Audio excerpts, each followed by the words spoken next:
students, welcome to Cool Maths classes. This is Aarti Chauhan with विजीशा। और ये हम आज जो करने वाले हैं ये क्लास 10th का मैथ्स का चैप्टर 3 का टॉपिक है। चैप्टर का नाम है आपका linear equation, pair of linear equation in two variables. और आज हम कंसिस्टेंसी ऑफ लीनियर इक्वेशंस के बारे में पढ़ने वाले हैं। इसको हिंदी में संगत या असंगत बताना कहते हैं। तो हिंदी मीडियम और इंग्लिश मीडियम दोनों के ही स्टूडेंट्स के लिए हमारी क्लास यूज़फुल रहेगी, दोनों को ही समझ आएगा। मैं हिंदी के टर्म्स भी साथ में ही बताती रहूँगी बोल के, और इंग्लिश में मैंने लिखा हुआ है। कंसिस्टेंसी ऑफ लीनियर इक्वेशन की, हमारी जो लीनियर इक्वेशन है वो कंसिस्टेंट है या इनकंसिस्टेंट है, ये बताने के लिए देखिए हमें क्या करना है। तो हमारे पास 3 कंडीशंस होती हैं लाइन की। ये मैंने कंडीशंस पहले से रखी हुई हैं। अगर हमारे पास पेयर ऑफ लीनियर इक्वेशंस हैं ax1 + b1 y + c1 = 0, ये हमारी स्टैंडर्ड फॉर्म होती है लीनियर इक्वेशन की, ax + by + c = 0। अब क्योंकि ये पेयर ऑफ लीनियर इक्वेशन है तो यहाँ पे मैंने फर्स्ट इक्वेशन के कोफिशिएंट को a1, b1 और c1 से डिनोट किया है, और सेकेंड इक्वेशन में a2x b + b2y + c2 = 0 लिया है। जो सेकेंड इक्वेशन में उसमें a2x का कोफिशिएंट है, b2y का कोफिशिएंट है और c2 इसकी कांस्टेंट टर्म है। ये तो हमें नज़र ही आ रहा है। तो हमारे पास ये 2 इक्वेशन है। हमें बताना है कि इन दोनों इक्वेशंस, ये जो दोनों इक्वेशन है वो कंसिस्टेंट होंगी या इनकंसिस्टेंट। तो कंसिस्टेंट का मतलब ये है कि उसमें किसी भी टाइप का एक सॉल्यूशन एग्जिस्ट करेगा। जब 2 इक्वेशंस को हम सॉल्व करेंगे, कोई भी मेथड हो सकता है, चाहे वो सब्स्टिट्यूशन मेथड हो, एलिमिनेशन मेथड हो, जो कि हमारी इक्वेशंस को सॉल्व करने के अलजेब्राइक मेथड हैं, या फिर ग्राफिकल मेथड हो। तो इन दोनों इक्वेशंस का जो सॉल्यूशन आएगा, जब सॉल्यूशन हमारे पास एग्जिस्ट करता है, चाहे वो यूनिक सॉल्यूशन हो, चाहे वो इनफाइनेटली मैनी सॉल्यूशन हो, यानी कि एक हल या अनेक हल हो, तो उसको हम इक्वेशंस को कहते हैं कि ये कंसिस्टेंट इक्वेशन है। और जब कोई भी सॉल्यूशन एग्जिस्ट ना करे, मतलब कि नो सॉल्यूशन की कंडीशन हो, तो हम कहेंगे इक्वेशन इनकंसिस्टेंट है। अब देखिए इनको हम पहचानें कैसे। तो इसको आप रेशो टेस्ट कहते हैं, कि जो है आपके कोफिशिएंट x के जो कोफिशिएंट है, अगर मैं उनका रेशो लूँ a1/a2 और y के कोफिशिएंट b1/b2 लूँ, और इन दोनों का रेशो अगर इक्वल ना आए, यानी कि a1/a2 is not equal to b1/b2 जब होगा, तो उस केस में जो ग्राफ के थ्रू हम सॉल्व करें, तो हमारी लाइंस जो हैं इस तरह से इंटरसेक्टिंग लाइंस आएंगी। और इंटरसेक्टिंग लाइंस आने का मतलब है जो इनका कॉमन पॉइंट है, यानी कि ये जो पॉइंट ऑफ इंटरसेक्शन आप देख रहे हैं, ये पॉइंट इसका सॉल्यूशन है, हल है। अब क्योंकि ये तो सिर्फ एक ही पॉइंट पर मीट कर रही हैं इस तरह से, तो ये एक पॉइंट जो है वो यूनिक पॉइंट कहलाएगा, यानी कि इसका सॉल्यूशन यूनिक सॉल्यूशन है, और हिंदी में इसको कहते हैं अद्वितीय हल। यूनिक सॉल्यूशन का मतलब है वन सॉल्यूशन, सिर्फ एक ही हल है। और हल का मतलब क्या है, सॉल्यूशन का मतलब क्या है, कि जो वेरिएबल यूज़ हो रहे हैं इक्वेशंस में, यानी कि x और y, उनका वैल्यू निकालना ही इसका सॉल्यूशन होता है।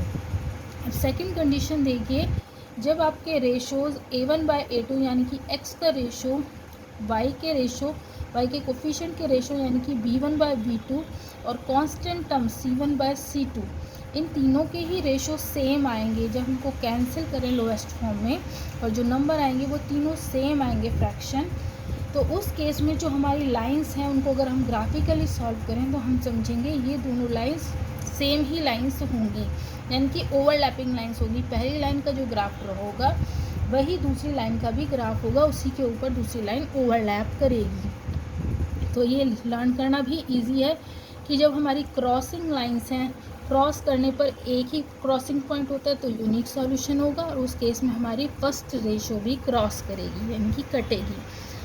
सेकेंड केस, जब हमारे सारे ही रेशोज़ इक्वल हैं, यानी कि सब कुछ सेम है, तो लाइन भी सेम ही आएगी, यानी कि ओवरलैपिंग लाइंस आएगी, एक ही लाइन आएगी एक तरह से। तो ये जो सारे पॉइंट्स आपको दिख रहे हैं, सारे ही पॉइंट्स कॉमन पॉइंट हैं दोनों लाइन के, दोनों लाइन पर ही पॉइंट आ रहे हैं, तो ये सारे ही सॉल्यूशन हैं, यानी कि इनफाइनाइटली मैनी सॉल्यूशन एग्जिस्ट करेंगे, एक्स वाई के इनफाइनाइट वैल्यूज़ एग्जिस्ट करेंगे, और इसको हिंदी में हम कहते हैं अनेक हल होना। थर्ड कंडीशन, अब बची हुई कंडीशन हमारी थर्ड कंडीशन होगी, जब a1/a2 इक्वल टू V1/V2 आएगा और नॉट इक्वल टू C1/C2 आएगा। और लर्न करना इजी है, फर्स्ट में ये कैंसिल होगा, सेकंड में सभी इक्वल हैं तो सेम लाइन्स आएंगी, थर्ड में बचा फर्स्ट इक्वल हो जाएंगे और सेकंड वाला कैंसिल हो जाएगा। तो A1/A2 equal to V1/V2 but not equal to C1/C2 होगा। तो उस केस में हमारी जो लाइंस हैं वो समांतर रेखाएं यानी कि पैरेलल लाइंस आएंगी। और क्योंकि पैरेलल लाइंस कहीं भी मीट नहीं करती हैं आपस में, तो उनका कोई कॉमन पॉइंट भी नहीं होगा, तो उसका कोई सॉल्यूशन भी नहीं होगा, यानी कि XY का कोई भी वैल्यू एग्जिस्ट नहीं करेगा। तो ये नो सॉल्यूशन का केस होगा और हिंदी में इसको कहते हैं कोई हल नहीं। तो इस तरह की हमारी ये 3 कंडीशन है। अब इन कंडीशन पे बेस्ड जो है क्वेश्चन हम देखते हैं। जब हमें 2 लाइन दी हुई हैं तो हम कैसे बताएं रेशियो टेस्ट करके कि वो आपकी कंसिस्टेंट है, इनकंसिस्टेंट है, या उनका जो ग्राफ बनेगा वो किस टाइप की लाइंस आएंगी। तो ये देखिए हमारा फर्स्ट क्वेश्चन है check equation these 2 equations has which type of graph, यानी कि ग्राफ में इसकी जो लाइंस हैं वो किस टाइप की लाइंस बनेगी हमें ये बताना है। तो मैंने पहले से लिख के रखा है A1 A2, इन सबके मैं वैल्यूज़ लिखूँगी यानी कि कोफिशिएंट। तो फर्स्ट इक्वेशन में देखिए x का जो कोफिशिएंट है, यानी कि यहाँ कुछ भी दिखाई आपको दे नहीं रहा है तो यहाँ 1 है, तो जो कोफिशिएंट है वो हमारा A1 कहलाएगा। तो A1 इज़ 1, y का कोफिशिएंट होगा B1। फर्स्ट इक्वेशन में ये 1 फर्स्ट इक्वेशन के लिए लगाया हुआ मैंने। तो y जो है y का कोफिशिएंट है आपका दिख रहा है आपको 2, और थर्ड होगी आपकी कांस्टेंट टर्म जो कि है साइन के साथ -4। इस केस में आपको ये ध्यान रखना है कि जो आपका कांस्टेंट टर्म है, तो ये जो हमारे कांस्टेंट है ना, इन पे आपको ध्यान देना है कि जो कांस्टेंट टर्म है वो हमारी या तो दोनों लेफ्ट पे हो या दोनों राइट पे हो इक्वेशन में। इसी तरह से सेकेंड इक्वेशन के कोफिशिएंट हम लिखेंगे तो इसका x कोफिशिएंट जो है वो है 2, तो A1 A2 हो गया हमारा 2, B2 हो गया आपका 4 और C2 हो गया आपका -12। अब मैं रेशो लगाती हूँ, अब मैं रेशो नहीं लगा रही, मैं सिंपल नंबर लिखूँगी A1/A2 यानी कि 1/2, फिर मैं B1/B2 लिखूँगी 2/4, फिर मैं C1/C2 लिखूँगी -4/-12। अब क्या करती हूँ मैं इनको सॉल्व कर लेती हूँ। ये तो पहले से ही लोवेस्ट फॉर्म है, इसको भी लोवेस्ट फॉर्म में लिखेंगे तो हमने देखा 1/2, ये हो गया 1/2 और ये हुआ 1/3। तो हमने देखा फर्स्ट 2 नंबर सेम है और दूसरा फ्रैक्शन इनसे अलग है। तो ये हमने देखा ये हुआ A1/A2, यानी कि ये A1/A2 थे, ये B1/B2 है, ये इसके इक्वल आया है B1/B2, और C1/C2 जो है वो इनके सेम नहीं है। तो ये कंडीशन हमारी कौन सी लाइंस की होती है, जो हमारे फर्स्ट 2 रेशियोज अलग होते हैं बट थर्ड जो है वो कैंसिल होता है। तो ये पैरेलल लाइन की कंडीशन है कि लाइंस पैरेलल है, तो पैरेलल लाइंस के केस में नो सॉल्यूशन होता है, यानी कि कोई हल नहीं। अब देखिए आपसे क्वेश्चन में पूछा है विच टाइप ऑफ ग्राफ, तो आप ग्राफ के लिए कहेंगे पैरेलल लाइंस यानी कि समांतर रेखाएं आपकी आएंगी। इसी तरह से सेकंड क्वेश्चन है, इसमें भी आपको ये ही बताना है। तो इसमें भी आप डायरेक्ट कोफिशिएंट लिखिए। A1 कोफिशिएंट होगा 1, फर्स्ट वाली लाइन में मैं x का कोफिशिएंट लिख रही हूँ जो कि यहाँ पे दिखाई नहीं आपको दे रहा, तो यहाँ 1 कोफिशिएंट होगा। B1 हुआ -7 मेरा, और C है हमारी कांस्टेंट टर्म यानी कि C1 हुआ 42, और दोनों ही कांस्टेंट लेफ्ट पे हैं, आपने चेक भी कर लिया है। अब ऐसे ही लिखें A2, तो सेकंड इक्वेशन में x का कोफिशिएंट यहाँ भी 1 है। B2 सेकंड इक्वेशन में y का कोफिशिएंट होगा -3 एंड C2 आपका होगा -6।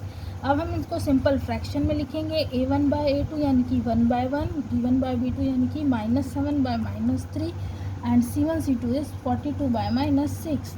अब इनकी हम लोएस्ट फॉर्म करेंगे तो ये तो 1 ही होगा, ये हो गया आपका 7/3, माइनस से माइनस कैंसिल हो जाएगा, और यहाँ पे जब 6 से हम 42 को कैंसिल करेंगे तो आएगा 7, और माइनस का साइन जो नीचे है वो ऊपर लग जाएगा। तो हमने देखा हमारा पहला ही रेशो सेम नहीं है, यानी कि आपने पाया कि A1/A2 is not equal to B1/B2। तो फर्स्ट रेशो कैंसिल होते हैं हमारी कैंसिल वाली लाइन में, यानी कि इंटरसेक्टिंग लाइंस में, और उसमें एक पॉइंट यानी कि ये आपका सॉल्यूशन होता है। तो isमें सिर्फ ग्राफ पूछा था, तो ग्राफ में आप कहेंगे प्रतिच्छेदी रेखाएं, यानी कि इसको इंग्लिश में कहते हैं इंटरसेक्टिंग लाइंस। तो और सॉल्यूशन अगर आपको बताना हो तो आप कहेंगे यूनिक सॉल्यूशन। यूनिक सॉल्यूशन को हम हिंदी में कहते हैं एक हल। तो ये हमारा सेकंड क्वेश्चन था। अब ज़्यादा क्लियर करने के लिए मैं आपके लिए एक क्वेश्चन और लेती हूँ। तो ये हमारा थर्ड, तो इसमें देखिए ये थर्ड क्वेश्चन है। हम कोफिशिएंट लिखेंगे A1। फर्स्ट इक्वेशन में देखिए x का कोफिशिएंट जो है वो 3 है और y का कोफिशिएंट है -4 और कांस्टेंट टर्म है 3, तो वो आपका C1 हो जाएगा। इसी तरह से सेकंड इक्वेशन में x का कोफिशिएंट है 3 जो कि A2 है, y का कोफिशिएंट B2 कहलाता है और ये 4 हुआ एंड कांस्टेंट टर्म हुई -21। अब हम सिंपल इन नंबर्स के फ्रैक्शन लिखेंगे, यानी कि A1/A2। तो मैं लिखूँगी 3/3 -4 डिवाइडेड बाय -4 एंड 3/-21। तो इसमें लोवेस्ट फॉर्म अब हम करेंगे तो हम पाएंगे 3 से 3 कैंसिल हो जाएगा 1, ये भी कैंसिल हो जाएगा -1।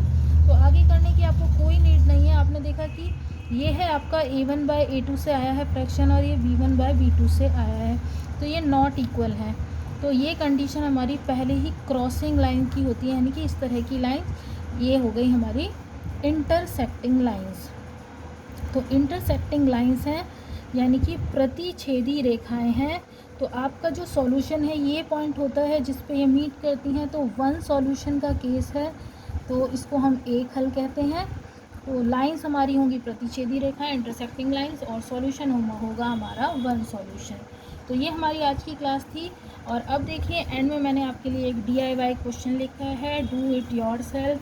क्वेश्चन देखिए, on comparing the ratio A1/A2, B1/B2, C1/C2, find whether the lines representing the following pair of linear equations at a point are parallel or coincident. कि ये लाइंस पैरेलल होंगी, एक पॉइंट पे इंटरसेक्ट करेंगी, या कोइंसिडेंट लाइंस होंगी, ये आपको बताना है। तो मैंने 2 क्वेश्चन लिखे हैं आपके लिए, आप इन्हें ट्राई करिए। मुझे कमेंट बॉक्स में अपने नाम के साथ इनके आंसर कमेंट करिए। यही मेरा वीडियो बनाने का पर्पस है कि आप लोग इनको देखें, ट्राई करें और सीखें।